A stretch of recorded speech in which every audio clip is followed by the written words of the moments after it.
আসসালামু আলাইকুম বন্ধুরা, আপনি কি কখনো ভেবে দেখেছেন মাটির নিচে কি আছে?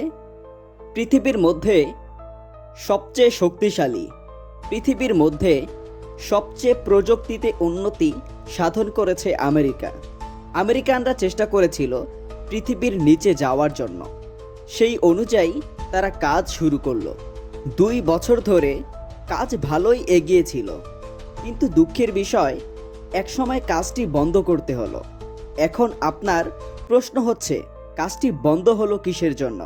তাহলে বন্ধুরা, এই প্রশ্নের উত্তর এই ভিডিওতে পেয়ে যাবেন। তাহলে দেরি না করে ভিডিওটি শুরু করা যাক। বৈজ্ঞানিকরা লোহার পাইপ অনেক নিচ পর্যন্ত নিয়ে গেল, কিন্তু একসময় দেখলো সেই লোহার পাইপ গলে যায়। গলে যাওয়ার কারণ হলো অতিরিক্ত তাপ। এর পরপরই তারা আরেক ধরনের পাইপ তৈরি করলো, যেটি আগুনেও গলবে না।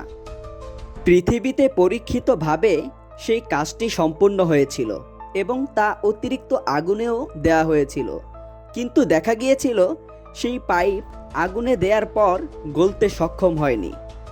তারপর সেই পাইপ মাটির নিচে দেয়া হলো। আস্তে আস্তে অনেক দূর পর্যন্ত গেল, কিন্তু দুঃখের বিষয় সেই পাইপগুলো গলে যায় এবং এই পর্যন্ত মাটির নিচে কী আছে তা এখন পর্যন্ত জানা যায়নি।